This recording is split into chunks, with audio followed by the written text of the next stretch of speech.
Muy buenas remolachers, ¿qué tal? ¿Cómo estáis? ¿Cómo lo lleváis? ¿Qué tal país por ahí? ¿Qué tal Jasermeister? ¿Qué tal TV Zurda? Aileon Ciatine, Mic, Patri, Rocía Deva, Cútula Roja, Celtíbero, en fin, bienvenidos, bienvenidas, bienvenides, Mic también, Isabel. ¿Quién más hay por ahí? It's mi Calvo también, mi persona favorita del chat. ¿Cómo estáis? ¿Cómo lo lleváis? Bienvenidos, bienvenidas, bienvenides un día más hasta el coño de el programa de humor, de actualidad y de desahogo de Spanish Revolution. Yo soy Marina Lobo, hoy vamos full pink. Hoy full pink todo. Hoy estoy como mimetizada un poco con la silla y con la pared, ¿no? Estoy aquí como... Si viera esto una diseñadora, un diseñador rollo Balenciaga, me mandaría a tomar por el culo, ¿no? Esto como que no se puede hacer, ¿no? Esto está mal visto, ¿no? Como ir como todo de un color. En fin, os decía que qué tal, ayer no hubo programa, que sé que estáis preguntando por ahí, lo anuncié el día anterior, porque ayer grabábamos un especial en hora 20 y pico, que se emitió ayer una parte y hoy otra parte. Hoy la buena, ¿por qué? Porque es en la que salgo yo. Es broma, mis compis estuvieron muy bien también, pero bueno, no tan bien. Entonces, ved el de ayer, que estuvo muy guay, y por supuesto estad atentos al de hoy, que puede ser mi primera demanda por un chiste, ¿eh? Ahí lo dejo. Ya me comentaréis cuál. Decís por aquí, hasta el coño de Rubiales, Alves, Ayuso, su novio y Mar. Lo de Bildu, dice, sí, hombre, sí, lo de Bildu lo hacemos siempre. Siempre hacemos la misma coña de Bildu. Creo que prácticamente todas las semanas. De hecho, vamos, que nos llevamos guay, que es una coña en plan jiji jaja, ¿sabes? Pero vamos, que lo llevamos haciendo desde el principio de temporada, ¿eh? Dudo yo que se vayan a enfadar ahora por esa, porque creo que fue de los primeros chistes que se hizo en este programa. Decís por aquí, no me enteré porque a veces no veo el final de los programas. Ay, bueno, no pasa nada, no pasa nada. Lo siento por los que ayer pusisteis el programa y de repente no estaba yo y tuvisteis que ver, pues yo que sé, a Facu o a cualquier otra persona que estuviera por aquí. No, ayer de hecho no estuvimos en Génova 13 porque curramos 15 horas para irnos de vacaciones hoy. Y entonces salimos, morimos y nos fuimos a dormir. Esto es realmente lo que pasó. Nos levantamos a las 7 de la mañana, curramos hasta las 9 de la noche y de ahí a la cama. La verdad es lo que pasó. Muy bueno lo de no pagar las copas en la nueva taberna. ¿Sabéis que lo peor es que es cierto? Yo he de decir... que no sirva para librarme yo, pero yo no, o sea, quiero decir, en la nueva taberna sí estuve y yo pagué y de repente vino Fer y dijo, pero que no es gratis, y yo, no Fer, estamos pagando las copas, y dice, pues yo no pago ninguna, y yo, ay, la madre que me parió, pero es que Fer ya les hizo un simpa a los de Canal Red unas navidades que quedaron, creo que fue antes de Navidad o antes de Semana Santa, que yo no estaba porque creo que me había ido ya a León, tío, les hizo un simpa. O sea, y lo pagó Ina, todo, y todavía le deben titero. Entonces, como, bueno, yo me libro porque no estaba en esa quedada. Era la única que no estuve en ningún momento. Pero, tío, por favor. Es que, como, claro, como a nosotros láser no nos pagan, nos creemos que aquí va todo así, ¿sabes? Tú no nos pagas, nosotros no pagamos a otro y así vamos salvando. Así vamos, yo qué sé, atajando en el ascensor social, ¿no? Que pague Héctor, que para eso es millonario. Total, que se peguen Héctor y Pablo Iglesias a ver quién tiene más dinero y que paguen ellos las putas copas. Joder, que no sean tan ratas. La noticia del día, que es la que os traigo ahora, que probablemente no la hayáis leído, porque ha salido hace poquito, ha salido esta mañana. Vamos con ella porque, ojo lo que se viene... Ojo lo que se viene, Juan Carlos Girauta, número 3 en la lista de Vox a las elecciones europeas. Por fin, tío. Por fin, ya era hora. Ya era hora. Girauta, que se va a las elecciones europeas por Vox. Se viene la diversión. La mierda está en descomposición. Os lo dije el otro día. Estamos a punto de tirar la última vez de la cadena y que no quede ni un resto. Es decir, por aquí Girauta se ha quitado la careta. Guau, ha tardado mucho, ¿no? ¿Nos parece? Lo contaban en el diario.es, lo tenéis ya en todos los medios de comunicación. El exdiputado y portavoz de Ciudadanos, Juan Carlos Girauta, vuelve a la política, pero esta vez de la mano de Vox. El partido de ultraderecha lo ha repescado para las elecciones europeas, según publica el Confidencial. Girauta irá de número 3 en la lista de Vox a las europeas, que se celebrarán el 9 de junio. Encabezan la lista Jorge Buxadé en primer lugar y Germán Terç en segundo puesto. Vamos, que dentro de poco, como inhabiliten a Germán Terç por algo, ya es el número 2 Girauta. Guau, me encanta cómo resulta, creo que lo decíamos ayer o antes de ayer, ya no lo sé, en hora 20 y pico, pero me encanta cómo después de tanto empeño por disimular, por hacerse pasar por liberales, por fichar a gente como del PSOE, pactar con el PSOE de vez en cuando, al final se descubrió que efectivamente el centro no existe y Ciudadanos eran unos putos fachas, efectivamente. Entonces, pues claro, ya estamos viendo cositas, ¿no? Estamos viendo que muy probablemente se van a diluir Ciudadanos en las listas del PP para Cataluña, estamos viendo que Girauta se va con Vox a las elecciones europeas, estamos viendo, pues eso, lo que desde aquí hemos defendido tanto, que a nadie le fusilan por ser de centro, que a nadie le matan por ser de centro y que a nadie le encarcelan por sus ideas por ser de centro. Entonces, cariño, si eres de centro o crees que eres de centro, muy probablemente seas ya no de derecha, casi te diría que de extrema derecha. Estáis diciendo por aquí, eso ya se esperaba, solo lo hace para chupar del bote. Pero escucha, ¿usted no estaba en el think tank ese de pie en pared que montó con el de Coca-Cola? ¿Cómo se llama el de Coca-Cola? El de Coca-Cola que tiene una llama en su casa. Una llama no de fuego, llama de animal, ¿sabéis? ¿Cómo se llamaba, hombre? Ay, que no me sale el nombre ahora. De Quinto, eso, Marcos de Quinto, muy bien, muy rápidos, qué rápidos sois. Marcos de Quinto, correcto. No estaban ahí en el think tank ese. Estáis diciendo por aquí, como metrología, afirmo, el centro es un puto infinitesimal. La mayor cabeza de Occidente, ya es verdad, Marcos de Quinto. Marcos de Quinto, que parece como un dibujo animado, ¿verdad? Esta gente que físicamente no te la crees. O sea, no es porque sea horroroso, ni... Es como si fuera un dibujo animado, como si no fuera de verdad, ¿no? Hay gente como que tiene un poco ese efecto. Pero esperad, que nos quedan más noticias, porque es que fijaos, qué mala suerte, tío. Qué mala suerte tiene Ayuso. Qué mala suerte tiene Ayuso que después de la madre, el padre, el hermano y el novio... ¿Os acordáis que decía, ahora le toca al novio? Bueno, pues ahora le toca a la cuñada, porque resulta que el Plural ha publicado que la cuñada de Ayuso obtiene un puesto de funcionaria en un proceso a medida en Villanueva de la Cañada, Madrid. La mujer de Tomás Díaz Ayuso, única aspirante a un proceso urgente convocado el 16 de agosto en un feudo del Partido Popular. Vaya por Dios.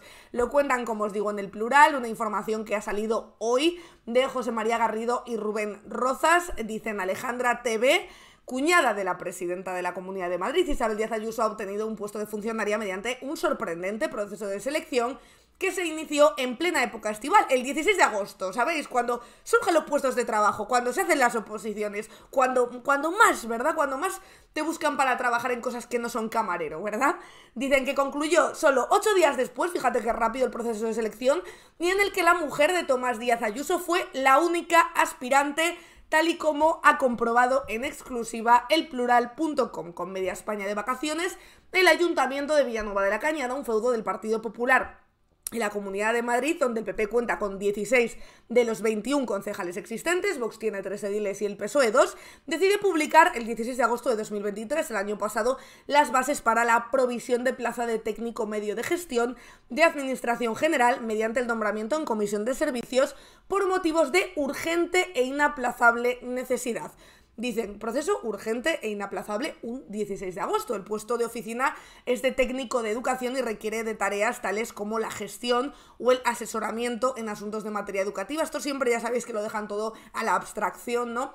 La supervisión de expedientes o atender al público y a los empleados de las materias de su competencia. Los requisitos de los aspirantes a este proceso urgente e inaplazable en agosto por parte de Villanueva de la Cañada encajan justamente a la perfección del perfil de la cuñada de Isabel Díaz Ayuso, como es ser funcionaria de carrera del grupo A2, hasta la fecha ella ejercía como funcionaria en el ayuntamiento de la localidad toledana de Ujena, o poseer un título de grado diplomado en Ciencias Sociales. Las bases de la convocatoria son publicadas en la web del municipio y en el tablón virtual y de edictos del municipio, al que por las fechas estivales mucha población pues podría no tener acceso, porque no te esperas tú que vaya a salir un puestazo, ¿verdad?, en esos días. Y más si se tiene en cuenta que el plazo de presentación estipulado por el Ayuntamiento del PP es de solo 5 días hábiles, es decir, del 17 al 23 de agosto de 2023, que seguro que ella se inscribió el 16 de agosto a las 12, a las 0000. O, dicho de otro modo, probablemente en la semana con más gente de vacaciones habitaciones de toda España, que a ellos les pareció fatal que se convocaran elecciones, pero por lo visto ellos pues sacan plazas para enchufar a sus amigotes, ¿no? Así las cosas, el 24 de agosto, en una resolución a la que ha tenido acceso este periódico, la concejal delegada de Recursos Humanos de Villanueva de la Cañada anuncia que la única aspirante admitida en el proceso de selección para la plaza de funcionaria es casualmente Alejandra. Es que qué suerte, tío. En el apartado excluidos no se puede ser más elocuente, dicen ninguno. Es decir, al margen de la pareja de Tomás Díaz Ayuso, ningún otro funcionario de toda España se presentó a este proceso selectivo realizado cuando el calor más aprieta. Solo un día después, el 25 de agosto de 2023, el Tribunal Calificador del veraniego proceso selectivo propone a la cuñada de Ayuso para el puesto de técnico de educación por un plazo de un año, prorrogable por otro periodo exactamente igual. Estamos sin duda ante un proceso que en la administración pública se suele denominar como un traje a medida y que ya ha dado lugar a otros casos de este tipo. Es decir, ante un proceso que por voluntad o casualidad favorece a alguna persona en concreto que cumpla el dedillo con lo que indican las bases y a la que favorezcan los tiempos y la publicidad del proceso. En solo 9 días de agosto, Alejandra pasa a formar parte del Ayuntamiento de Villanueva de la Cañada. Es la localidad que, tal y como ha desvelado el Plural, vive en un chalet con Tomás Díaz Ayuso. Vaya por Dios. El valor estimado del inmueble, según Idealistas, de 2.000 euros de alquiler y de 424.000 euros de compra, tal y como ha comprobado el Plural.com. Del mismo portal se desprende que el edificio cuenta con 3 plantas y disfruta de 4 habitaciones y 3 baños, jardín, trastero, garaje y 256 metros de parcela. El precio de este inmueble y el resto de los de la zona, así como todos los servicios que ofrece un área en auge, con complejos deportivos, enclaves verdes, zona universitaria, etcétera, dejan claro que la vivienda de la que disfruta Tomás Díaz Ayuso en régimen de alquiler no es apta para cualquier bolsillo. Bueno, chico, pero es que si nadie cumple los requisitos para las plazas, para los que yo sí, que tampoco es que sean unos requisitos hiper especiales, muy fuerte, ¿eh? Esto es muy fuerte, porque claro, ya tú, como Isabel Díaz Ayuso, una vez que tú ya le has llevado la suerte, porque la verdad es que eres el niño de la lotería, Isabel Díaz Ayuso, entonces, una vez el niño de la lotería, acá Isabel Díaz Ayuso, le lleva la suerte a su madre, a su padre, a su hermano, a su exnovio, a su novio actual, dices, joder, voy a empezar ya a ayudar a los cónyuges de mi familia, ¿no? Porque claro, yo ya no me queda otra cosa que hacer. Y mientras yo, a vivir de alquiler, que es lo que ha dicho otra vez Isabel Díaz Ayuso, sin que se le caiga la cara al suelo, la verdad, de la vergüenza en la Asamblea de Madrid. Os lo pongo por aquí. Yo llevo viviendo 20 años de alquiler, casi 5 años como presidenta de la Comunidad de Madrid, sufragándome en mi casa, no como hace la mayoría de los que tengo enfrente, especialmente ministros, 14 ministros, a los que les pagamos absolutamente todos, que es a lo mejor lo que tendría que empezar a hacer el Gobierno de la Comunidad de Madrid, sufragar una vivienda oficial para el presidente, y evitaríamos que ustedes siguieran haciendo ese escarnio bochornoso. Pero escucha, ¿cómo puede tener tanto morro de decir yo no tengo ningún piso, yo llevo 20 años viviendo de alquiler, como si eso no fuera una decisión propia suya? Cuando lo verdaderamente sangrante es que la mayoría de gente que vive en Madrid, concretamente en otras ciudades, pero ahora que hablamos de Madrid, en Madrid, de alquiler, compartiendo piso con 3, 4, 5, 6, 7, 8, 10, he visto yo que se comparte piso, un bajo, de repente allí, un sótano, etcétera, la mayoría no es porque cobren 104.000 euros al año como Isabel Díaz Ayuso. A mí me gustaría saber si de verdad nos intenta dar pena a esta señora que lleva viviendo del PP desde que prácticamente salió de la carrera de periodismo, de lo que nunca ejerció, aunque bueno, sí que ejerce el antiperiodismo, ahora lo veremos con esto. Dice, yo es que no tengo nada, llevo 20 años viviendo alquiler, pero ¿cómo no se te cae la cara de vergüenza? Que tienes a un montón de gente que por culpa de los precios del alquiler en Madrid que no se pueden permitir, y que tú sí, porque te la suda, porque cobras un pastizal y porque encima no pagas nada porque vives en casa de tu novio, o sea, es que, de verdad, esta señora es muy fuerte, ¿eh? Es que es muy fuerte. Decís por aquí, pero no tiene un piso en propiedad y la tiene como sede de empresa dedicada a los productos médicos. Esta es la otra información, de hecho, que ha salido estos días.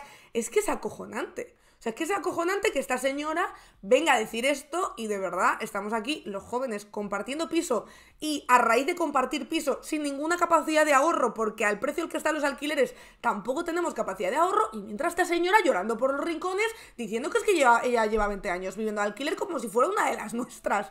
Es que es muy fuerte, ¿eh?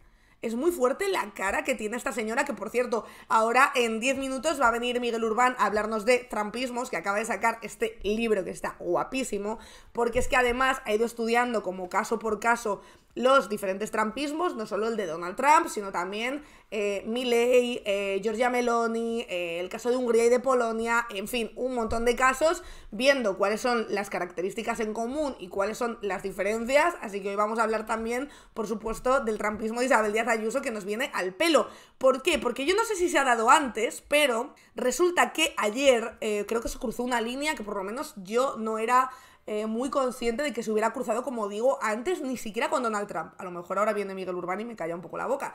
Pero ayer pasó una cosa, que es que de repente los medios de comunicación de derechas a sueldo de la Comunidad de Madrid empezaron a dar la noticia de unos periodistas encapuchados, según el medio que leyeras eran 2 del diario.es, uno del País, uno del diario.es, 2 del País. Se ve que no sabía muy bien el bulo que estaban dando, que ni siquiera lo leyeron ni directamente, no le dieron a publicar, porque tampoco importaba mucho, ¿no?, que tuvieran el mismo argumentario entre ellos. Decían que 2 periodistas encapuchados habían intentado asaltar la casa de Isabel Díaz Ayuso. Vale. Resulta que evidentemente, inmediatamente el diario.es y El País salieron a desmentir esa información. Algunos de estos medios de desinformación pagados con dinero de la Comunidad de Madrid por Isabel Díaz Ayuso, como ya hemos hablado muchísimo aquí, difundieron las fotos y los nombres de esos periodistas, que por cierto me hace mucha gracia porque las fotos... ninguno de los dos lleva sudadera con capucha, ninguno de los dos lleva pinta de ir a atracar un piso, ninguno de los dos tiene pinta de nada de eso, ¿no? Que esto también me hace bastante risa, no sé con qué se encapucharían, en fin, con la cara dura de Ayuso se encapucharían como mucho. Pero lo más grave para mí pasó después, porque es que desde el gabinete de Ayuso se reconoció que ellos mismos habían difundido el bulo. El bulo. No hemos dado esta información, no, sabemos que es un bulo y lo hemos difundido nosotros. Y los nombres y las caras de los periodistas también. Y eso se reconoció ayer. He difundido un bulo. He difundido un bulo para joderos. Es acojonante. Es acojonante. Y de hecho, hoy El País lleva un poco más ampliada esta información y habla de las mentiras de un mensaje y un grupo de WhatsApp. Así fabrica bulos Miguel Ángel Rodríguez para poner a periodistas en la diana. Las principales asociaciones de prensa de España rechazan las intimidaciones y el ataque a los medios de la mano derecha de Ayuso. Este comportamiento, dicen, es algo intolerable en una sociedad democrática. Lo cuenta Luis Gómez en El País. Dice: esta historia tiene un comienzo que reconocerán muchos periodistas, pero un final que no tendría que haberse producido. 2 reporteros buscaban el martes por la tarde una noticia de interés público haciendo trabajo de calle y hablando con fuentes, pues con vecinos, para ver cómo es el piso, si han notado obras, porque ya hablamos aquí de que no estaban autorizadas esas obras y el ayuntamiento pues de repente apartó a los 2 funcionarios que no le habían dado al novio de Ayuso permiso para hacer las obras en el piso y no se volvió a saber nada ni se volvió a inspeccionar el piso. Fíjate tú, es que tiene una suerte de verdad Isabel Díaz Ayuso, que el próximo día que la vea le voy a pasar la primitiva por la chepa a ver si me toca algo, ¿verdad? Y entonces, lo más normal, y esto se ha hecho siempre, y cualquier periodista de cualquier cosa lo sabe, lo más normal es preguntar a los vecinos, al entorno, a la tienda de abajo: oye, ¿habéis visto algo, no? Ir preguntando un poquito, pues, para ver si alguien te puede dar algún detalle que pueda ser publicable y que pueda ser fiable, porque así, verdaderamente, es como se encuentran las noticias, ¿no? No desde el sofá de tu casa esperando a que te mande un WhatsApp Miguel Ángel Rodríguez y luego llenándote el pecho de periodismo, ¿no? Entonces, cuentan en El País que después de 45 minutos haciendo preguntas a personas que caminan por una calle, un policía nacional vestido de civil les muestra una placa y les pide su carnet profesional. Toma sus datos, les devuelve la credencial y estos se marchan a casa. Ahí debería haber acabado todo, una tarde en cierto modo anodina, que esto también suele ocurrir.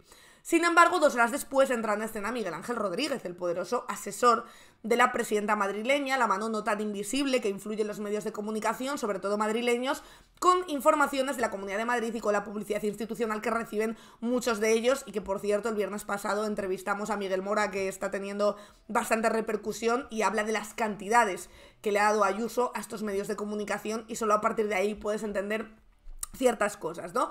Dicen que las identidades de los periodistas habrían llegado a sus manos por medio del director general de seguridad de la Comunidad de Madrid, que a su vez los recibió de la gente que identificó a los reporteros, que es gravísimo. Era una información confidencial obtenida por la policía, cuya divulgación no está permitida, pero antes de las 10 de la noche, la mano de Rodríguez entró en uno de los distintos grupos de WhatsApp con periodistas que ha creado una lista de distribución donde a menudo escribe mensajes que aparecen luego en los medios de comunicación como la versión oficial de Sol, la la sede de la Comunidad de Madrid. Ahí tecleó un ataque a la libertad de prensa sin precedentes recientes. Escribió los nombres y apellidos de los 2 reporteros de este periódico, adjuntó una foto de ellos tomada desde las alturas y añadió un texto difamatorio en el que aseguraba que se habían dedicado a acosar a los viandantes, incluidas menores de edad. Fue un mensaje de 91 palabras, 81 de ellas envolvían mentiras. Lo que Rodríguez pretendía era demonizar a los reporteros por hacer su trabajo, que en este caso consistía en contrastar si la presidenta Isabel Díaz Ayuso reside en una vivienda donde se ha hecho una obra ilegal. La sospecha surgió la semana pasada al consultar la base de datos de licencias urbanísticas del Ayuntamiento de Madrid, Conex. Ahí consta que la pareja de Ayuso, Alberto González Amador, había informado de su intención de hacer una obra en la vivienda que acababa de adquirir tras un presunto fraude a Hacienda de 350.000 euros, pero la Junta de Distrito de Chamberí había declarado ineficaz ese plan, para el que hacía falta una licencia, un procedimiento más costoso porque requiere de un proyecto visado por el arquitecto. Los nervios de Miguel Ángel Rodríguez son patentes desde el martes de la semana pasada, cuando amenazó a una periodista del diario.es después de que su medio informara sobre la denuncia que la Fiscalía ha puesto contra la pareja de Ayuso. En un mensaje de WhatsApp, Rodríguez le dijo: os vamos a triturar, vais a tener que cerrar. Luego Ayuso dijo que era bromi, luego se sacaron los pantallazos de esa conversación y resulta que era mucho peor que esa frase todavía, y justo un día después, vaya por Dios, Miguel Ángel Rodríguez difunde ese bulo de que esta gente ha acosado y ha intentado asaltar el piso de Isabel Díaz Ayuso encapuchada, cosa que ninguna de esas cosas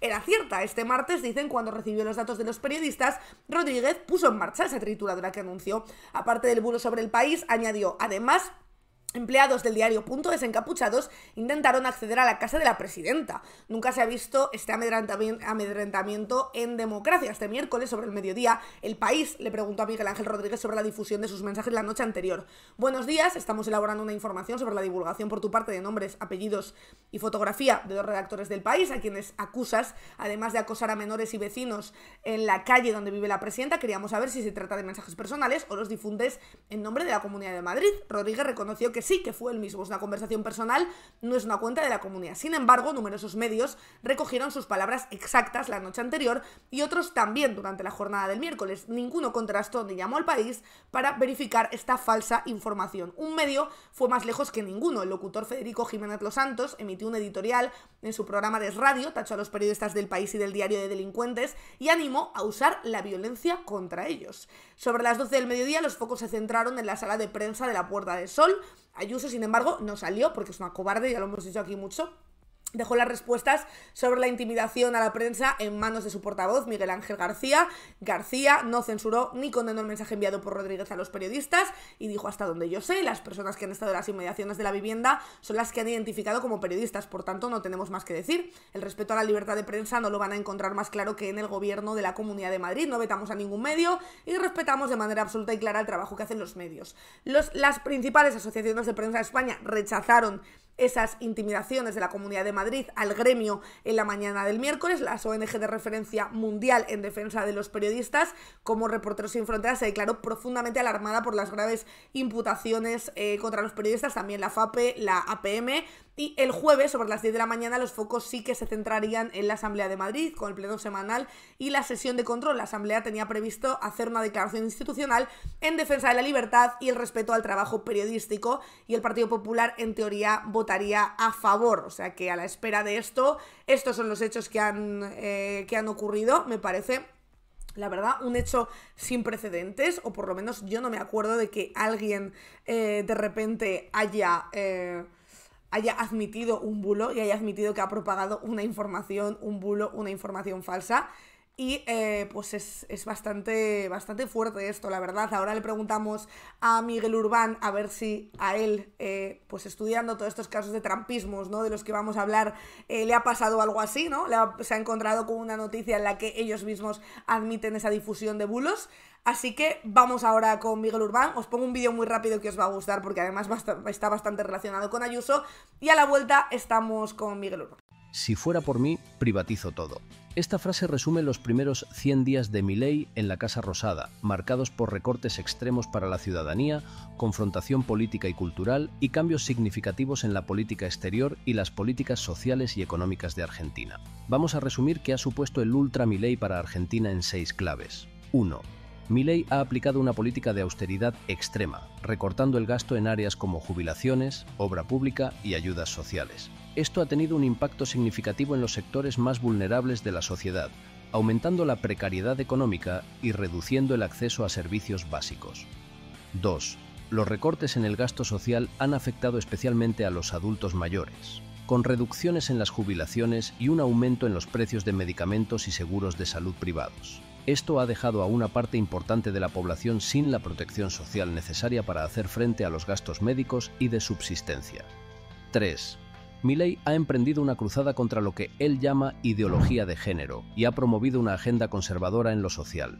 Esto ha generado división y confrontación en la sociedad argentina, exacerbando las tensiones políticas y sociales y marginando a aquellos que defienden la igualdad de género y los derechos de las minorías. 4. La propuesta de privatización del sistema educativo y los recortes presupuestarios en la educación pública han generado el caos entre los docentes y la comunidad educativa, ya que afecta directamente a la calidad y accesibilidad de la educación en Argentina, profundizando las desigualdades sociales y limitando las oportunidades de desarrollo para las futuras generaciones. 5. El cambio en la política exterior argentina, alineándose estrechamente con Estados Unidos e Israel, ha alterado las relaciones con otros países de la región, como Venezuela. Esta reorientación geopolítica puede tener implicaciones tanto económicas como diplomáticas para Argentina, afectando su posición en el escenario internacional y su capacidad para negociar acuerdos comerciales y políticos. 6. La negación del terrorismo de Estado durante la última dictadura argentina y las medidas que amenazan la memoria histórica y los derechos humanos han generado críticas y preocupación tanto a nivel nacional como internacional. El debilitamiento de las instituciones encargadas de proteger los derechos humanos y la falta de avances en materia de justicia y reparación para las víctimas de la dictadura podrían tener consecuencias a largo plazo en la democracia argentina. En definitiva, los primeros 100 días de Milei han sido una embestida implacable contra el pueblo argentino, dejando a su paso un rastro de recortes extremos, confrontación ideológica y un cambio brusco en la política exterior. Una motosierra implacable contra la clase trabajadora.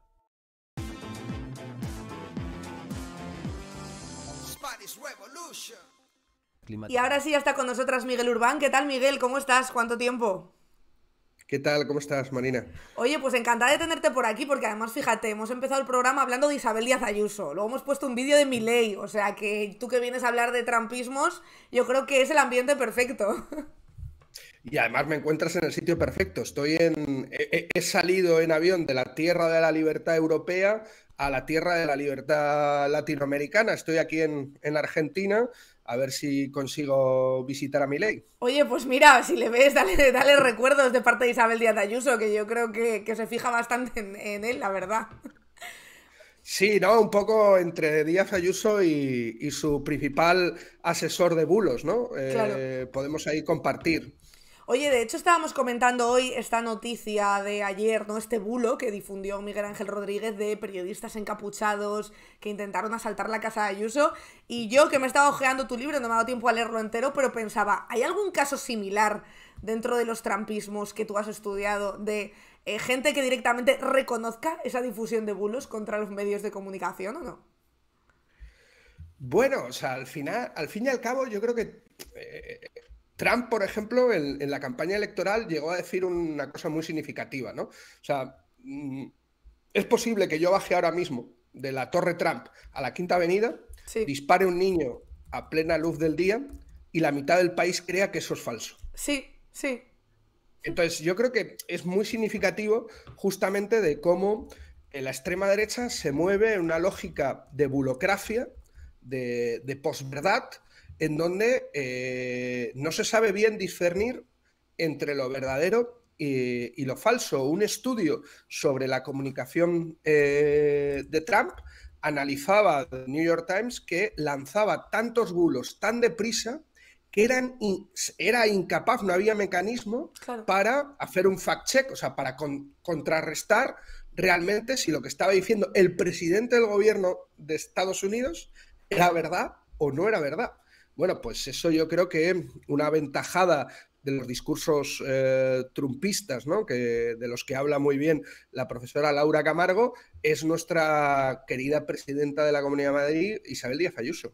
Sí, sí, total. Oye, ¿y por qué te da por hacer este libro? Porque es verdad que igual lo tienes que engrosar dentro de 4 meses con otro caso de trampismo, porque hay muchísimos. Bueno, hasta ahora había escrito varios libros de extrema derecha, Sí. había escrito 3 en solitario y había participado como en otros 3 más, pero siempre habían sido como parcelados, ¿no? O sea, habían sido elementos de historia sobre el viejo fascismo, sobre Vox. En su momento escribí sobre las nuevas extremas derechas que empezaban a emerger a principios del siglo XXI en España, Plataforma per Catalunya y otras, ¿no? Pero creo que faltaba 2 elementos que para mí eran muy importantes y que están recogidos en el libro. Ver que esto no es un problema europeo, no es un sarampión europeo, sino que estamos ante una ola reaccionaria global, y entender el porqué. Más allá de elementos comunicativos, de temas de financiación, del apoyo que pueda haber de grandes lobbies industriales y mucho dinero a la extrema derecha, ¿qué es lo que hacía que cada vez el discurso y las propuestas de extrema derecha tuvieran más audiencia en contextos muy diferentes, ¿no? ¿Qué es lo que estaba pasando? Intentar analizar qué tipo de fenómeno era, ¿no? Porque muchas veces solemos tener una sobreinflamación del término fascista. O sea, ¿esto es fascismo o no es fascismo? ¿Estamos ante una regresión del fascismo, del viejo fascismo a una especie de fascismo del siglo XXI? Bueno, pues intentar responder estas preguntas me parecía fundamental para poder combatir el fenómeno. Porque yo entiendo que esto no es un libro académico, es un libro militante, es un libro riguroso, evidentemente, como no podía ser de otra forma, pero los militantes debemos de extraer nuestras tareas del periodo del análisis al fenómeno al que nos enfrentamos. Si analizamos mal este fenómeno, nuestras tareas serán erradas. Por eso me parecía tan importante el intentar hacer o intentar buscar un elemento de globalidad a esta ola reaccionaria que estamos viendo. Y entonces, ¿cuál es la conclusión, no? ¿Cuáles son las conclusiones? ¿Es fascismo? ¿No es fascismo? Algunos sí, otros no. Evidentemente hay ciertas pequeños partidos que sí que podrían ser considerados como neofascistas, pero lo que es la corriente general, yo lo que utilizo en el libro es que no. De hecho, creo que hay una sobreinflamación del término fascista.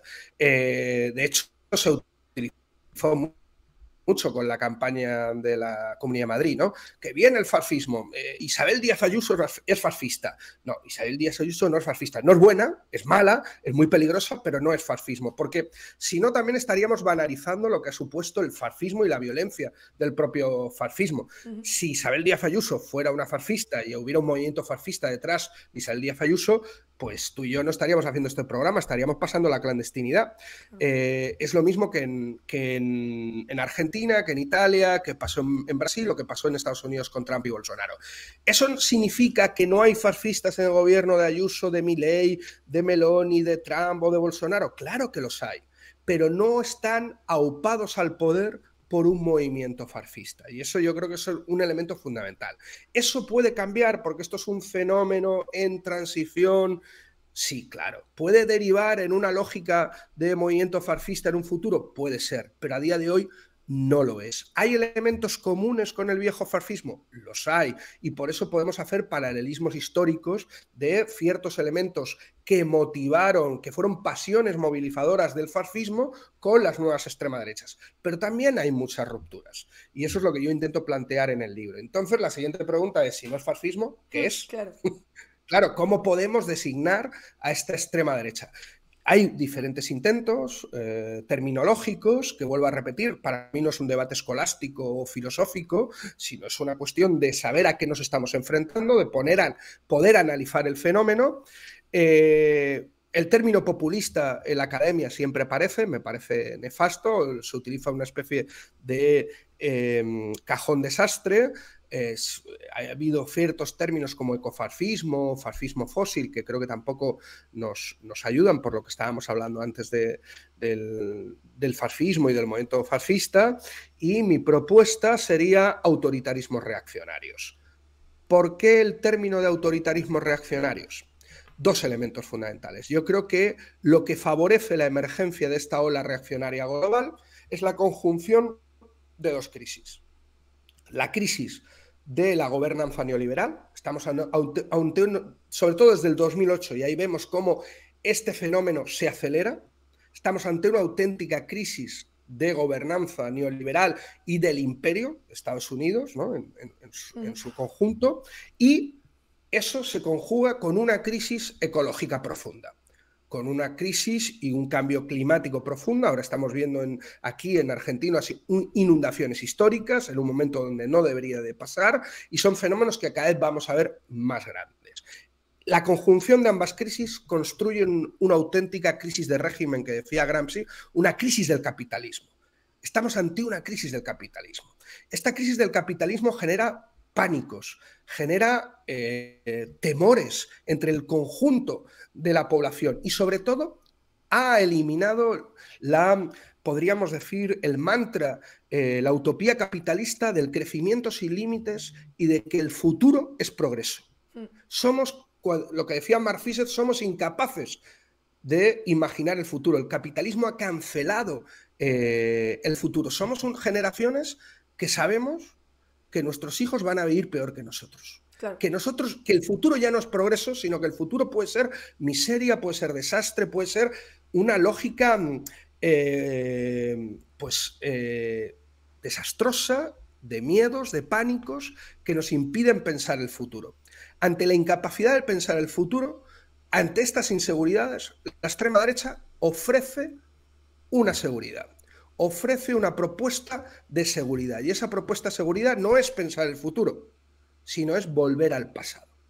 Pero no volver a un pasado mitificado del Imperio Español o del Imperio Romano. No, volver al pasado de antes de la crisis del 2008. Volver al pasado de la globalización feliz, del capitalismo sin límites, de donde no estaba cuestionada la sociedad patriarcal, ese pasado en donde yo podía entrar con mi coche al centro de Madrid y quién me iba a decir que no podía, donde yo podía echar todos los pesticidas en la tierra, porque quién me iba a decir a mí en mi tierra que yo no podía echar estos pesticidas. Ese pasado ofrece seguridades. ¿Son seguridades ficticias? Lo son. Pero esto no va de razón, sino va de pasión. Y construyen desde una lógica pasional una serie de seguridades y certezas en la población que permite construir mayorías sociales reaccionarias. La crisis neoliberal genera una mutación de autoritarismo neoliberal, de un aumento del autoritarismo, y la incapacidad por la crisis ecológica de pensar el futuro, una vuelta reaccionaria al pasado. No deja de ser curioso, ¿no? Que el neoliberalismo en el que se escuda esta gente cuando empieza la libertad de cada uno para hacer lo que quiera, esté derivando, por lo menos en los casos que estamos viendo, siempre en regímenes más autoritarios que lo que deberían ser, que es libertad para todo el mundo, ¿no? Y vemos cómo esta mutación neoliberal autoritaria no solo se da en la extrema derecha. Evidentemente, la extrema derecha sería el elemento más duro, pero incluso con la generación de regímenes iliberales. Hungría, ¿no? Con Orbán, nunca confundir con Urban, importante, ¿no?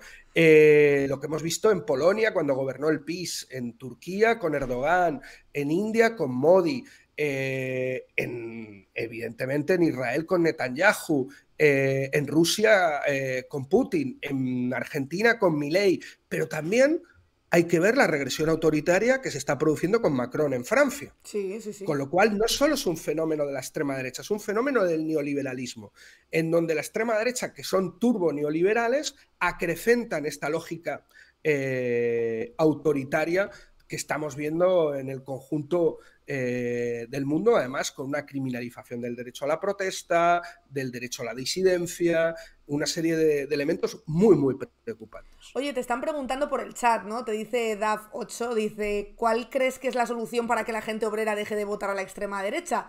¿Qué está fallando también en la izquierda, ¿no? Para no llegar a ese punto, o para no saber convencer o construir un futuro a lo mejor en el que se quiera ver toda esta gente, ¿no? Bueno, yo creo que a veces hay también una sobrerepresentación del voto obrero sobre la extrema derecha. O sea, de hecho, no es tan real que sea la gente obrera la que vote a la extrema derecha, va también mucho por contextos. Es verdad que en América Latina la conexión del neofundamentalismo evangelista con la ola reaccionaria ha dado una base popular a la extrema derecha que nunca había tenido en América Latina, eso es real, pero si vemos, por ejemplo, Vox en el Estado español, mayoritariamente no son obreros los que votan a Vox, de hecho la mayoría de los obreros votan al Partido Socialista, nos guste más o menos, pero es el voto de clase más significado, ¿no? Una vez dicho esto, yo creo que hay varios elementos. La extrema derecha ofrece una propuesta ante la incapacidad de pensar el futuro y hace una propuesta de seguridad desconocidas. ¿Cuál es la propuesta de la izquierda? Ante un sistema que genera cada vez más malestares, como es el capitalismo, ¿cuál es la propuesta de la izquierda? ¿Gestionar con rostro humano el capitalismo? Sí. ¿Cuál es la utopía de la izquierda? La izquierda ha perdido la capacidad de pensar una sociedad no capitalista, una sociedad que supere el capitalismo. No hay ninguna izquierda, y esto es una autocrítica, que proponga una sociedad no capitalista y perder ese elemento utópico, ese elemento de superación del capitalismo, es perder el principio de esperanza.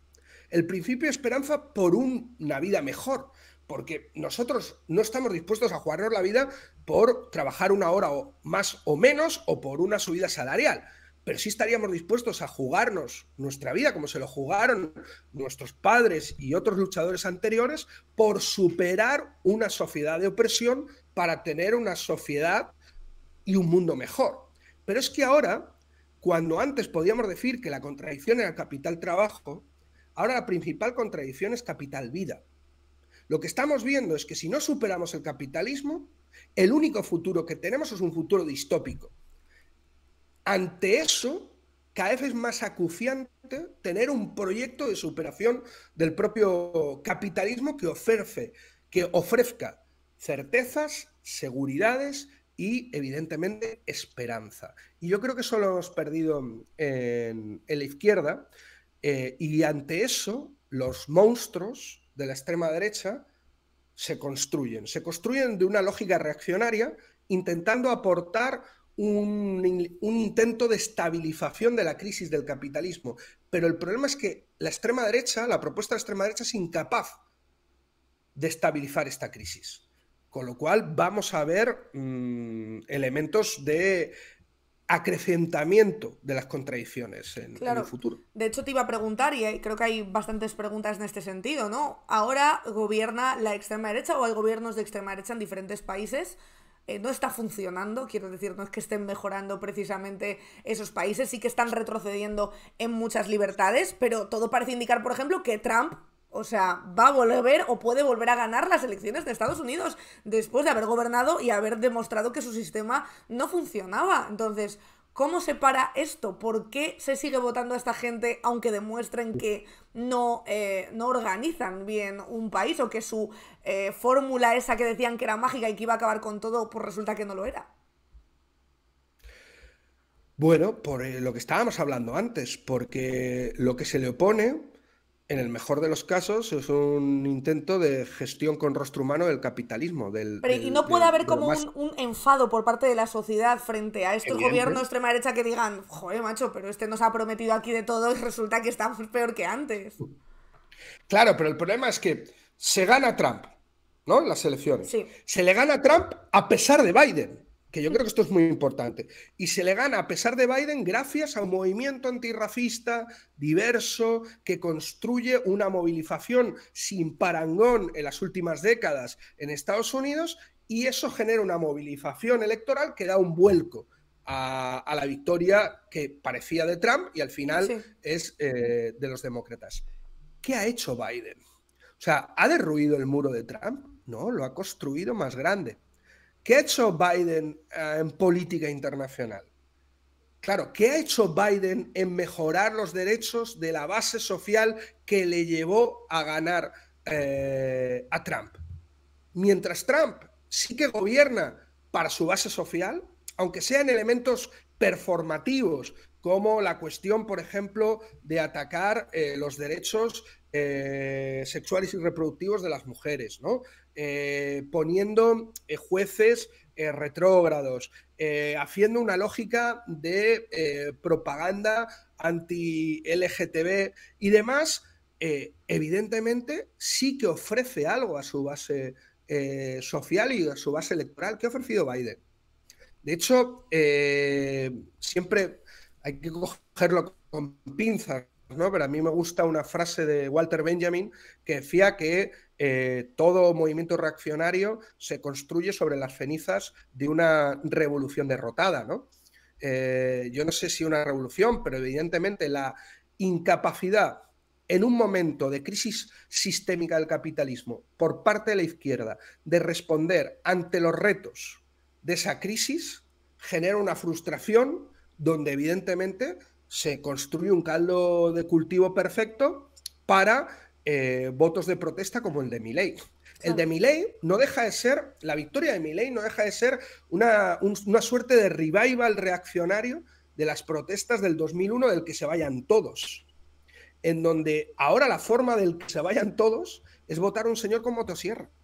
Sí, sí, sí, es terrible. De hecho, te iba a preguntar, de todos los trampismos que analizas en el libro, ¿cuál es el que te ha resultado más peculiar, ¿no? Porque tú también cuentas las diferencias que hay entre unos y otros, y aquí lo hemos hablado muchas veces, no es lo mismo la extrema derecha de Francia que la de España, por ejemplo. Hay muchas cosas que nos vuelan la cabeza, ¿no? Muchas veces cuando las dice Le Pen, por ejemplo. Entonces, ¿cuál te ha parecido el más diferenciador o el más diferente de todos?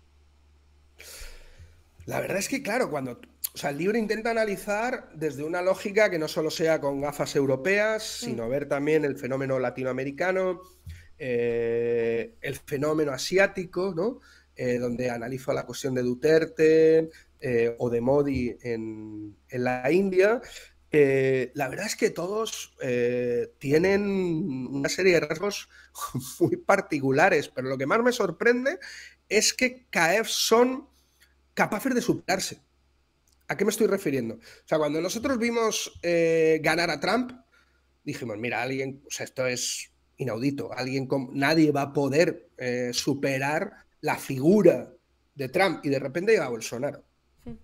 Y cuando tú dices, nada, es que ya lo de Bolsonaro no lo puede superar nadie, de repente llega Milei con una motosierra. Sí. Sabemos cómo un fenómeno que a mí me llama poderosamente la atención, que es cómo la extrema derecha ha roto con la todología de los tertulianos de ciencias políticas de la televisión, que era la única forma de ganar elecciones y de construir mayorías sociales es desde el centro y la moderación. Trump es un centrista moderado, Bolsonaro es un centrista moderado, y el top 10 de los centristas moderados es el señor Milei y su motosierra. Claro, lo que está demostrando la extrema derecha, y eso es a mí lo que me parece más llamativo, lo podemos ver en Chega, lo podemos ver en prácticamente todos, es cómo la extrema derecha construye mayorías sociales y mayorías electorales desde fuera del sistema o desde sus márgenes y desde la radicalidad de sus propuestas políticas. Claro. Mientras la izquierda cada vez se centra más y cada vez se modera más, y cada vez sus resultados son peores a nivel internacional.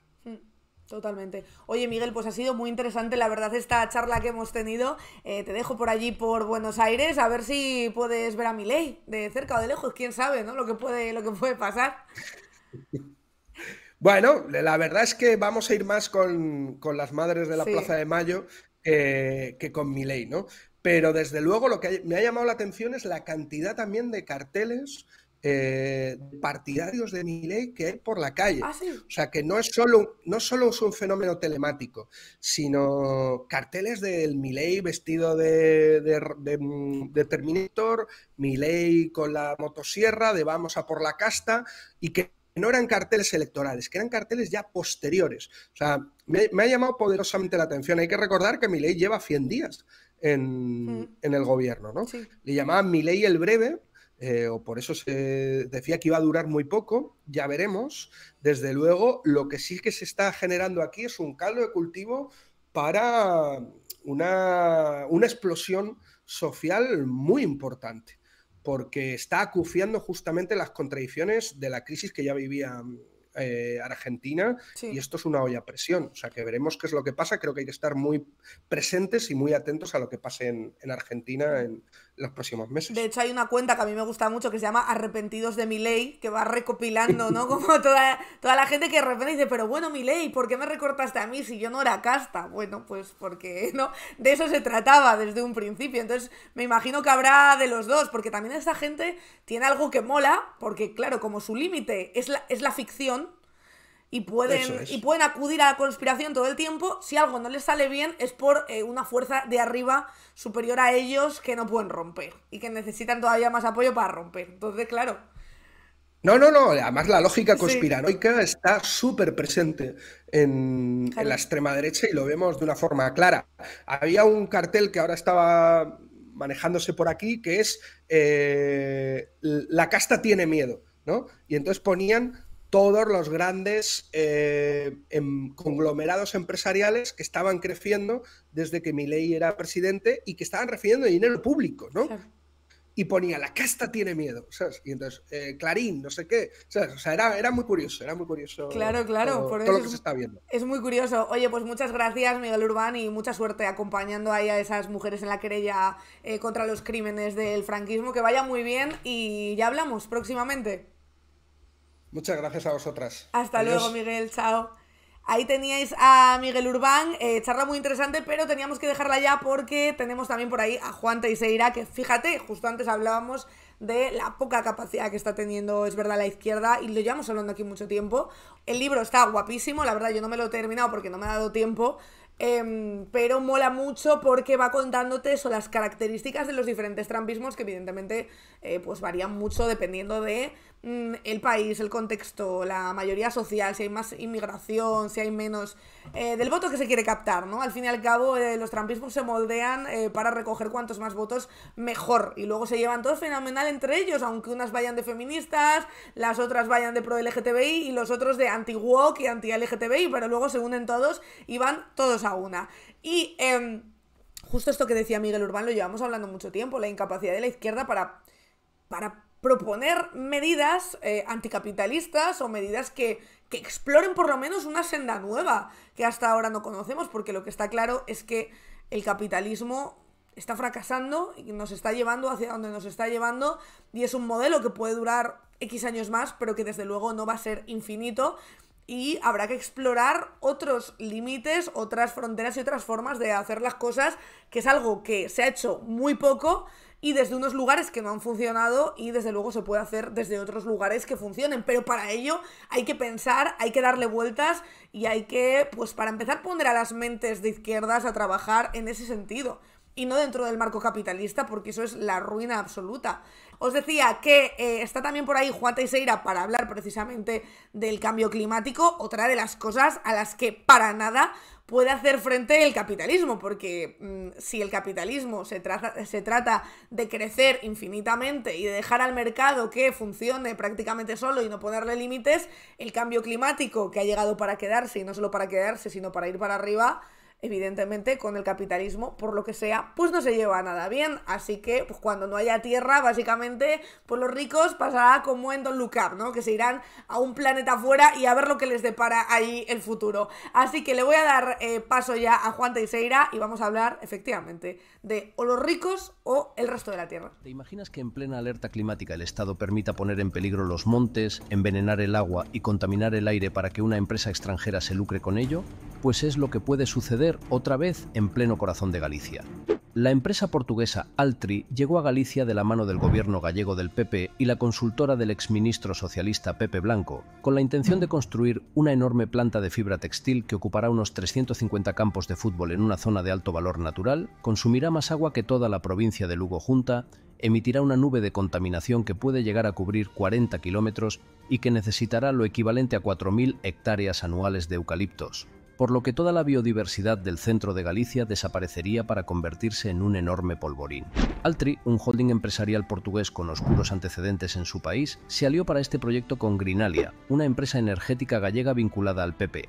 teniendo por ejemplo en sus filas a Beatriz Mato, exconselleira de Medio Ambiente. Entre ambas empresas, con el imprescindible apoyo de la Xunta, han creado Green Fiber, promotora actual del proyecto que quiere convertir Galicia en una gran fábrica de pasta de eucalipto. Los beneficiados por esta gran central serán los directivos y accionistas de estas empresas, y apenas 200 personas que ocuparán los puestos de trabajo que se crearán a costa de destruir muchos otros en diferentes sectores como agricultura, ganadería o turismo. Y es que esta macrofábrica supone vender por completo el futuro de Galicia. Veamos por qué. La zona donde se quiere instalar este monstruo industrial de 366 hectáreas es considerada de alto valor natural y catalogada por el Ministerio de Medio Ambiente como área excepcional.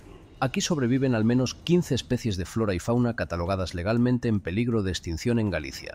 Un grupo de investigadores y profesionales en los campos de la botánica, biología y conservación del patrimonio natural emitieron un comunicado en cuanto conocieron el proyecto, asegurando que la zona constituye uno de los espacios de mayor interés botánico de la península ibérica y que los condicionantes ambientales tan particulares llevaron a que la zona haya funcionado como un laboratorio evolutivo, dando lugar a una explosión de biodiversidad única. Debido a su alto valor ecológico, la zona fue propuesta para integrar la Red Natura 2000 europea, pero fue excluida misteriosamente de la propuesta poco antes de la presentación del proyecto de Altri. Pero la destrucción de biodiversidad no se limita solo a las instalaciones de la empresa, sino que se extenderá por toda Galicia, y esto es así debido a la materia prima que necesitarán las instalaciones para funcionar. Los eucaliptos son una especie invasora que provoca cambios drásticos en el paisaje, con una gran disminución de la biodiversidad respecto a los bosques autóctonos. Además consumen más agua que otras especies y son pirófitos, es decir, tienen un alto riesgo de producir incendios. Las plantaciones de eucaliptos, al introducirse en el ecosistema, no cuentan con microorganismos que descompongan la materia orgánica que generan, dando lugar a plantaciones con grandes acumulaciones de material altamente inflamable. Además, los eucaliptos al arder pueden lanzar restos inflamables hasta 3 kilómetros de distancia, provocando nuevos focos. Esto, unido a las grandes extensiones de árboles de la misma edad y tamaño, tiene como consecuencia incendios totalmente incontrolables, como ya hemos comprobado en la última década. Lo saben bien en Portugal, donde los terribles incendios de 2010... Y ahora sí tenemos a nuestro segundo invitado, a Juan Teixeira, como todos los jueves. ¿Qué tal, Juan? ¿Cómo estás? Hola, ¿qué tal? Muy bien, encantado de estar por aquí y de escuchar a Miguel, que siempre, la verdad es que es un lujazo. Además que fíjate que Miguel hablaba del capitalismo frente a la crisis económica, la crisis de ese capitalismo y también la crisis del cambio climático, que es de lo que venimos a hablar hoy, ¿no? Sí, porque va todo mucho más relacionado de lo que creemos normalmente, porque al final ese trumpismo del que hablaba Miguel, o ese, ¿cómo le llamó? Que me gustó mucho. Era, ¿cómo era? En vez de Sé fascismo... que reaccionario, sí, autoritarismo reaccionario. me Puede vale. ser, creo que era algo Sí, así. creo que era algo así, sí. Era algo así, Creo que era ¿verdad? así. Me parece. Pues yo creo que lo resume perfectamente, porque al final es un poco lo último que le queda a la burguesía o a los empresarios, llámale como quieras, a la gente adinerada, a los que tienen poder un poco para defender su posición y que nadie cambie. Claro. Entonces vemos por un lado que la defensa del medio ambiente es obligatorio cambiar las reglas del juego y cambiar toda esa desigualdad de riqueza que existe. Sin eso no hacemos nada. Pero bueno, vamos a empezar por el principio. Porque hace 2 días tan solo, el día 19, Día del Padre, se hizo público el informe de la Organización Meteorológica Mundial que hace todos los años sobre todos los datos climáticos sobre el año anterior. Sí. Estamos en marzo, pues acaban de sacar el de 2023 y resumiendo mucho, es una locura. Básicamente... son 53 páginas de informe que te dejan los pelos de punta, literalmente. Sí, de hecho, porque... por aquí lo tenemos ya para que lo veáis todos también, a la vez que Juan lo va comentando, ¿no? Los indicadores del cambio climático alcanzaron niveles sin precedentes en 2023. Sí. Efectivamente, además en casi todos los sectores, no es que hayamos batido un récord, no, hemos batido récords en casi todo y con mucha diferencia, lo cual es una auténtica locura. Para empezar, los datos de gases de efecto invernadero, que es lo que está produciendo pues, el efecto invernadero, lógicamente, que son dióxido de carbono, metano y óxido nitroso. Pues han batido todos los récords actuales, aumentando el récord anterior que era de 2022. Es decir, transición ecológica de momento totalmente inexistente. Todo lo que estamos haciendo no sirve absolutamente de nada todavía. ¿Por qué? Pues porque los gases de efecto invernadero continúan aumentando y eso es lo que está provocando la reacción en cadena en todo lo demás. Claro. Vemos, por ejemplo, que la temperatura media global, bueno, sabes que esto siempre lo hablamos, ¿no? Que está para 2030 llegar al 1,5 grados y tal. Bueno, 2023 estamos ya 1,45 grados por encima del promedio preindustrial que se mide entre 1850 y 1900. Como te decía, el IPCC sitúa el límite, digamos, para optimista es que 2030 no sobrepasemos el 1,5 grados, y a este ritmo pues va a ser total y absolutamente imposible, porque ya estamos en el 1,45 y quedan muchos años, todavía 6 años para llegar al 2030, entonces todo indica que lo vamos a superar de largo. Ya te digo, los últimos 9 años, entre el 2015 y 2023, fueron los 9 años más cálidos registrados jamás. Las temperaturas aumentan, pero no solo en superficie, sino que también el océano está continuamente, totalmente disparado. Las mediciones, 2023 batió récords y 2024 ya los estamos batiendo. Estos 3 meses que llevamos, pues todavía ha aumentado bastante más. Y bueno, recordar que el 90% de la energía acumulada en la Tierra se almacena en los océanos, por lo tanto es uno de los principales indicadores sobre la salud global del clima, y los datos pues son desastrosos. Después pues vemos también los niveles de acidificación de los océanos, que están en mínimos históricos, al igual que la extensión del hielo marino del Ártico y del Antártico. Los glaciares están yéndose hacia abajo cada vez más. Hay menos cantidades, la capa de nieve a nivel global pues también es la más baja jamás registrada, y bueno, pues esto lo que hace pues que haya unas condiciones meteorológicas extremas que han provocado enormes problemas socioeconómicos por todo el planeta, y que continúan aumentando ese número y esa intensidad de eventos climatológicos extremos por todo el mundo, haciendo que, como bien dicen en el informe, la seguridad alimentaria, el desplazamiento de la población y los impactos en las poblaciones vulnerables aumenten preocupantemente. Esto, ya te digo, no solo algo que tenga que ver con el medio ambiente, sino que tiene que ver con todo. Por eso a mí a veces pues, me enfada un poco que estemos tan distraídos, ¿no? Con un montón de temas que son importantes, por supuesto, pero que son totalmente secundarios o terciarios comparado con el gran problema que tenemos como humanidad, y que es este, y que lo seguimos teniendo muy apartado. Ya te digo, este informe hace 2 días que se publicó y ha tenido un impacto bastante residual en los medios de comunicación, cuando debería abrir absolutamente todas las cabeceras y todos los telediarios, porque es que nos jugamos absolutamente todo con esto. Ya, es que están preguntando, de hecho, por el chat, alguna cosa que hemos comentado, ¿no? En algún momento dicen, por ejemplo, es cierto que incluso cumpliendo los objetivos ahora mismo ya hay cosas que no hay marcha atrás. Desde luego, y yo creo que si paráramos todo y hiciéramos, ¿no? Como si fuera la Tierra una reserva natural, donde unos cuantos años de conservación es lo único, o sea, lo único que se ha demostrado eficaz como para recuperar un área natural es quitar al humano de allí y cerrarla completamente durante muchos años seguidos. Es lo único que ha habido eficaz hasta ahora para salvaguardar el clima o para recuperar algo de lo que ha hecho el ser humano, ¿no? Sobre un terreno concreto. Correcto, es lo único que podríamos hacer, y aún así hemos iniciado ya una serie de procesos que, aunque hiciéramos eso, no se iban a detener. Claro. Por ejemplo, la MOC, del que hemos hablado varias veces, la corriente de circulación del Atlántico Norte, es un proceso que muy probablemente los científicos están bastante de acuerdo en que ya se ha iniciado el colapso de esa corriente, y aunque paráramos absolutamente por completo las emisiones de gases de efecto invernadero, ese proceso continuaría. Lo que haríamos sería mitigar esos impactos y reducir esos impactos. Es decir, 1 grado de diferencia para el año 2030 es una brutalidad. Es decir, estamos hablando de que haya áreas habitables o no las haya en el planeta. Es decir, que estamos cambiando el planeta y que va a ser mucho más difícil habitarlo, eso es sí o sí, ya no hay manera de evitarlo. Lo que podemos hacer es mitigar esos impactos, no podemos pararlo por completo, tan solo mitigar un poco esa realidad, y aún así, ni siquiera estamos haciendo eso.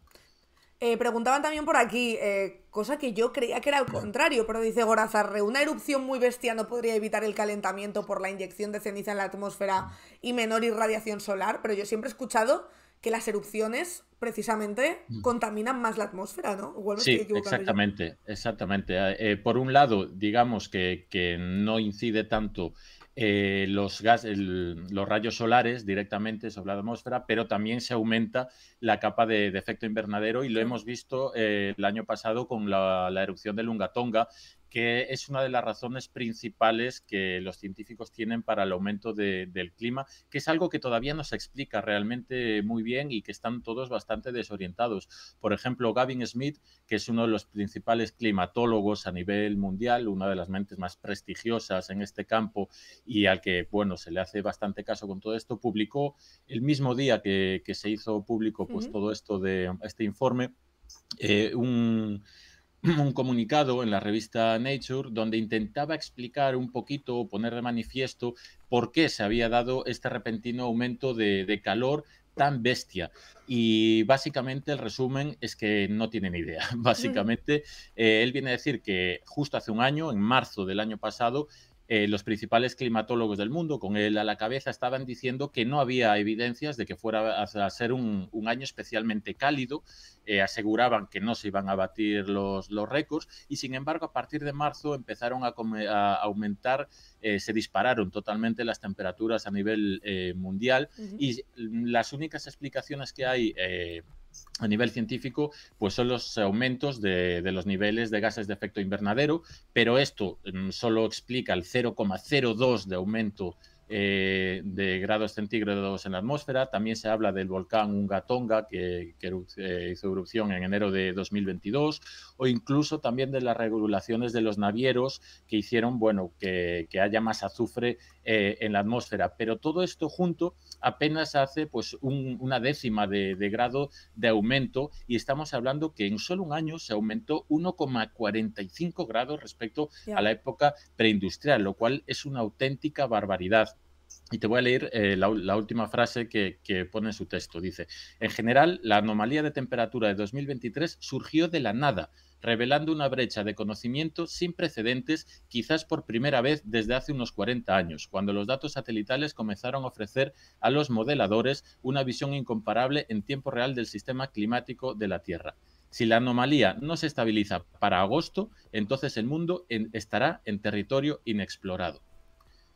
Entonces, si que de hecho ha habido diferentes informes, ¿no? De diferentes científicos hablando de esa entrada en el terreno inexplorado de, oye, mira, es que como hemos pasado todo lo que teníamos previsto, antes de lo previsto, ahora mismo no sabemos muy bien hacia dónde vamos, o nos podemos encontrar con cosas que no se han visto hasta este momento.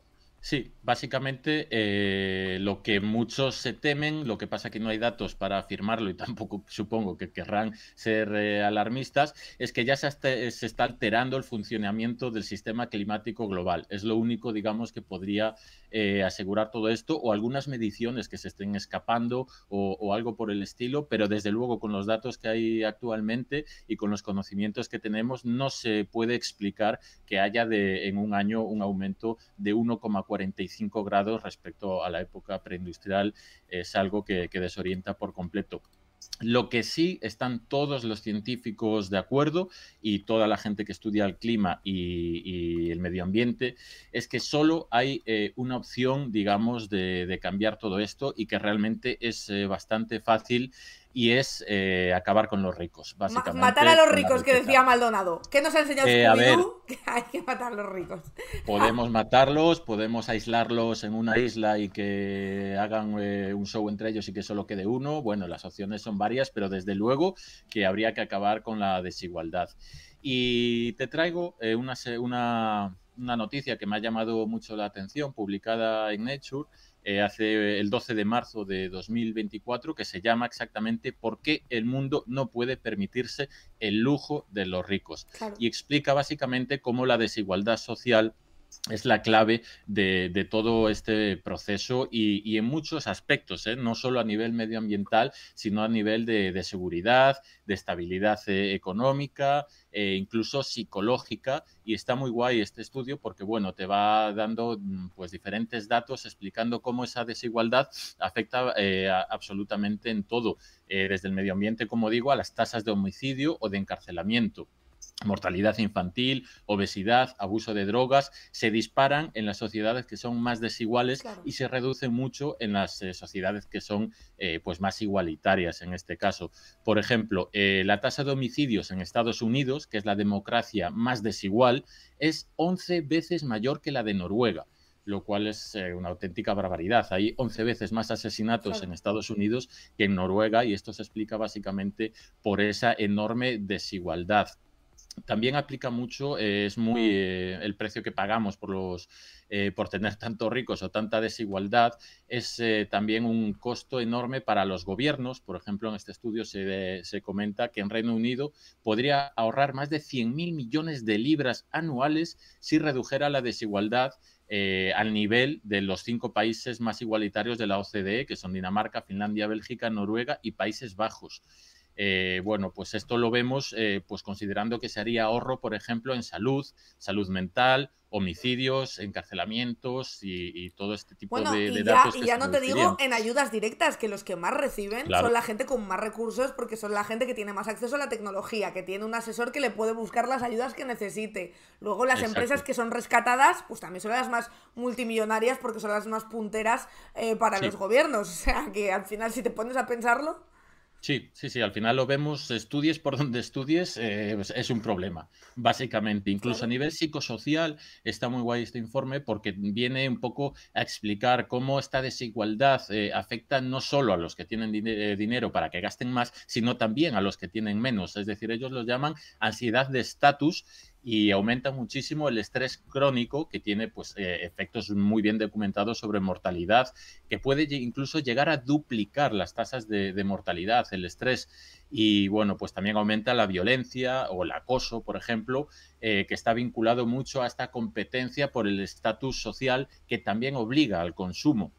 Esto lo vemos, pues todos tenemos el típico amigo que no tiene un duro, pero tiene el iPhone de nueva generación, o el repartidor de pizzas que tiene luego un BMW, ¿no? Es, lo vemos habitualmente. Queremos pertenecer a la clase alta y lo hacemos a través del consumo, y Sí. esto lo que fomenta es que precisamente se consuma más, y esto es todo lo contrario a lo que debemos hacer a nivel climático.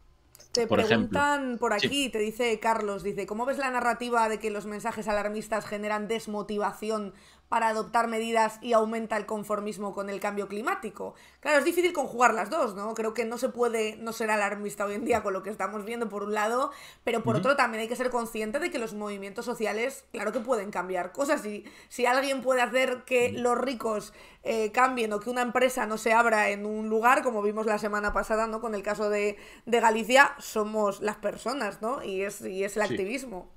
Yo creo que habría que ser muchísimo más alarmista. Yo intento escapar del alarmismo porque dicen, no, es que si no la gente no te ve, te desmotiva. Pues es que es todo lo contrario. Si no enfrentamos el problema, si no pasamos, si no lo estudiamos a fondo, si no lo interiorizamos, es imposible que llegamos a entender lo que sucede y que podamos proponer, por lo tanto, alternativas. Entonces, lo primero de todo es pasar la ecoansiedad, es decir, darnos cuenta del problema que tenemos encima, que es brutal, y después empezar a transformar ese miedo y esa ansiedad en alternativas reales. Es decir, yo creo que es un proceso por el que hay que pasar sí o sí. La gente que está todo el rato intentando no ver estas noticias, no haciéndole caso, ocultando toda esta información, cambiando de canal cuando se habla de esto, nunca va a ser parte de la alternativa o de la solución, básicamente pues porque no entiende el problema. Entonces yo creo que esto debería abrir, como os digo, todos los telediarios, todas las informaciones, y no es alarmismo, es la realidad. Es decir, alarmismo es lo que está haciendo, por ejemplo, nuestros dirigentes con Rusia, que están diciendo que nos van a invadir.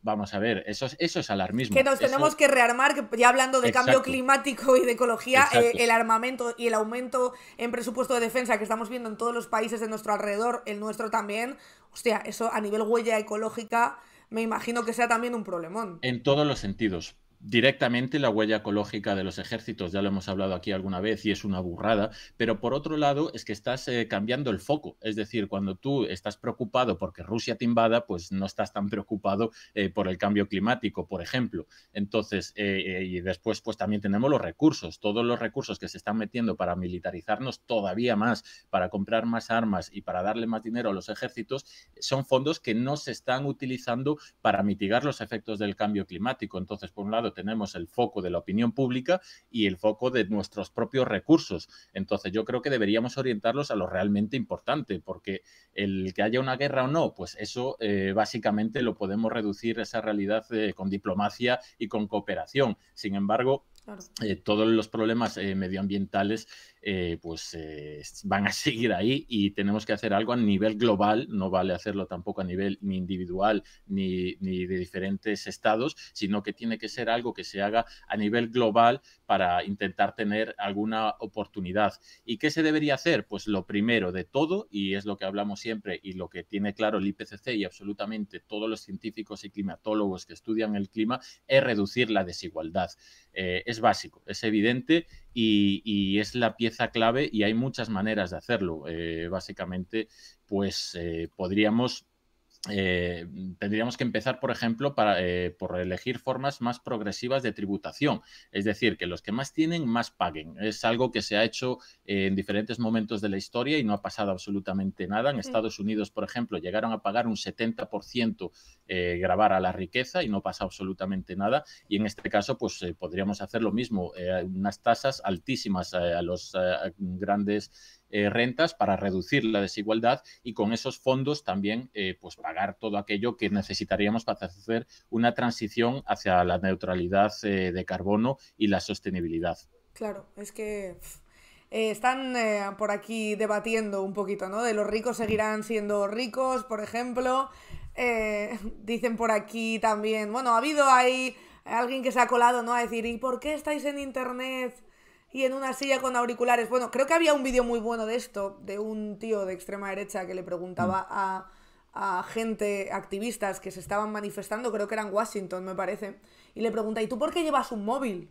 ¿Cuánta huella ecológica deja tu móvil? Y la chavala, que era una chica jovencísima, le dio una respuesta bastante brutal, ¿no? De lo que se trata es de utilizar todo lo que tenemos a nuestra disposición para dar la batalla y para hablar de este tema. Y sí, yo puedo tener un móvil, pero a lo mejor pues intento ser la mejor versión de mí misma en otras cosas viviendo en el mundo, porque el capitalismo y los ricos te quieren encerrado en una cueva sin decir nada, ¿verdad?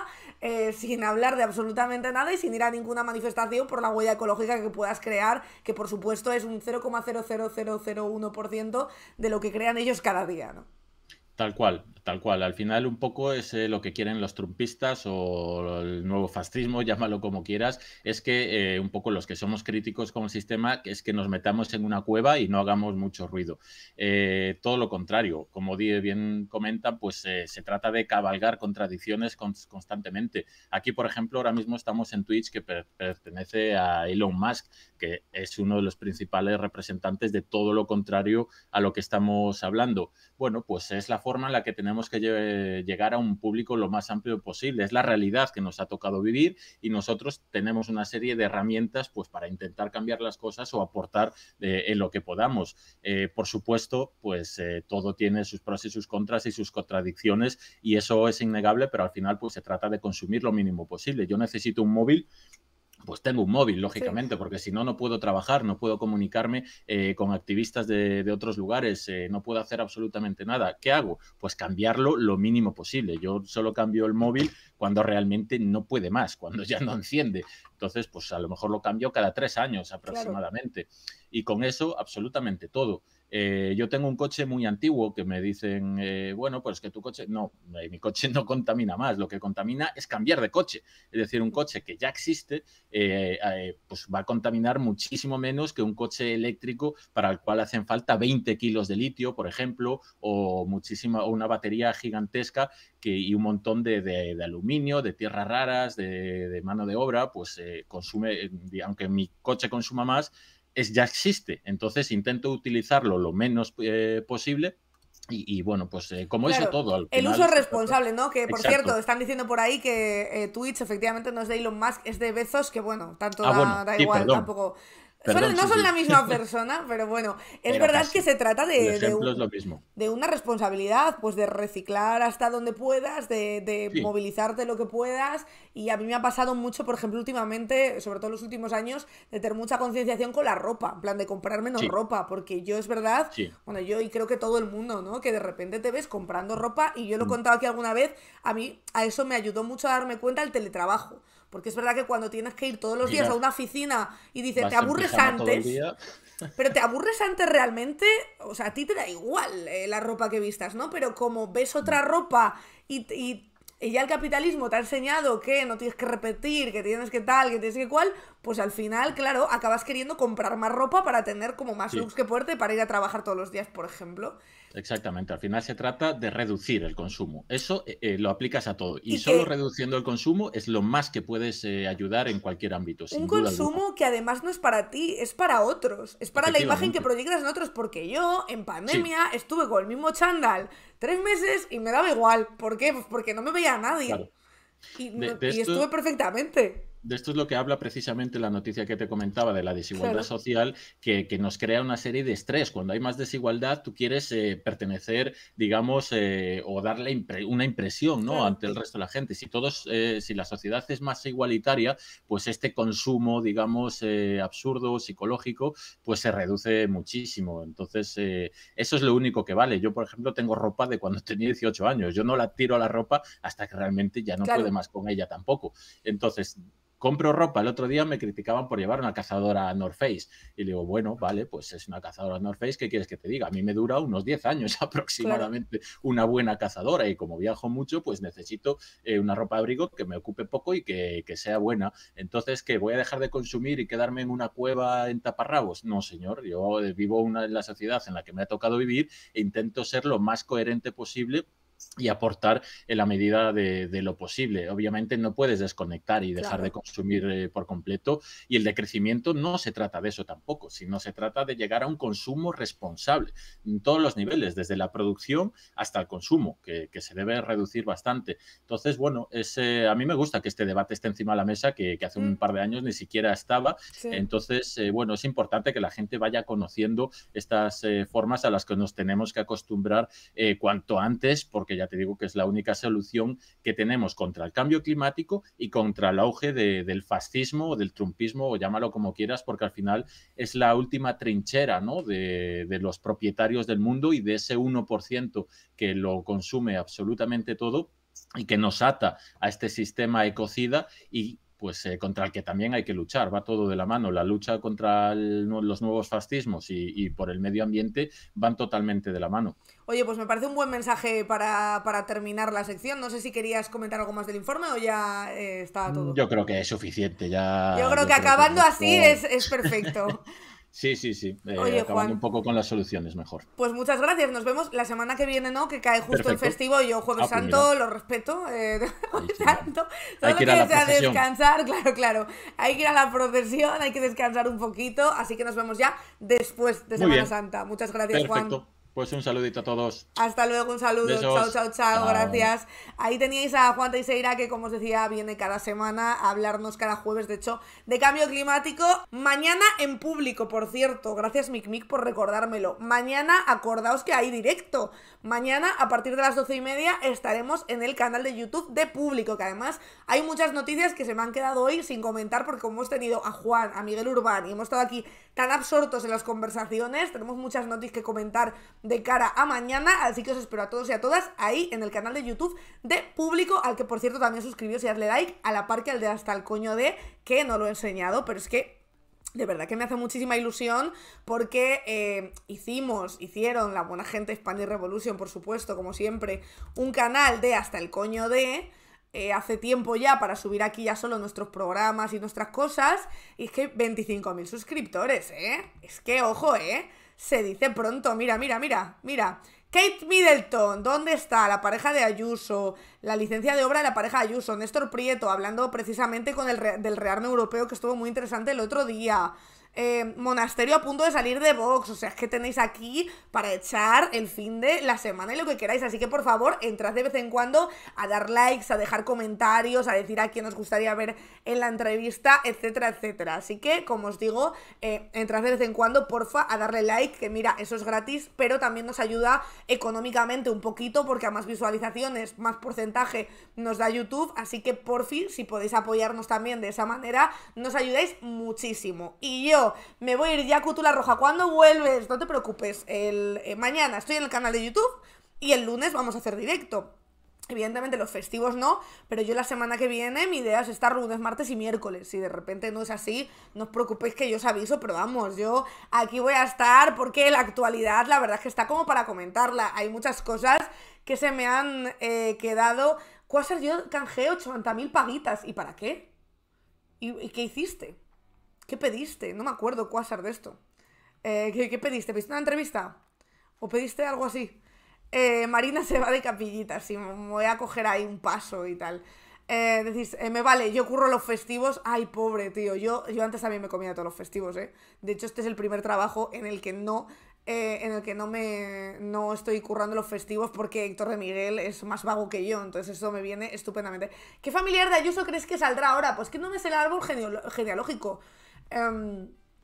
No sé, alguna prima, ¿no? O primo, que eso solo parece que le ha salido a Almeida. ¡Twitterstar! Uf, Quasar, uf. ¿Sabes lo que has canjeado, Quasar? Te lo cuento el lunes. Recuérdamelo y te lo cuento, que ahora nos vamos a ir, pero hostia, Twitterstar creo que es la primera vez que alguien lo canjea hasta ahora, Twitterstar es la first time, que alguien lo canjea. O sea que hablaremos de eso el lunes, pero vamos, te adelanto que está bastante guapo. Está bastante guapo lo de Twitterstar, por eso tiene muchas paguitas. Decís por aquí, a ver, que os leo. Marina te canta, eso estaría guapo a la guitarra. Ya, tengo que afinar la guitarra. Y un día os toco algo aquí, que por supuesto no va a ser nada. Decís por aquí, ¿qué eso? ¿Era una fake? No, el próximo familiar de Ayuso es su perro, claro. Lo de Twitterstar, las paguitas son cosas que podéis canjear, son puntos de visualización que podéis canjear, y además tenéis más cosas podéis coger. Pues una frase de Rajoy, ver un vídeo de un gato, ver a Bluchy, no sé qué, y las 80.000 son para poner un tweet desde mi cuenta de Twitter. Evidentemente un tweet que no me provoque el cierre de mi cuenta de Twitter, es decir, no puedes decir quiero matar a no sé quién, ¿vale? Eso no, pero podéis poner un tweet desde mi cuenta, que mantendré puesto pues hasta que me canse. 1 hora, 2, 3, ya decidiré.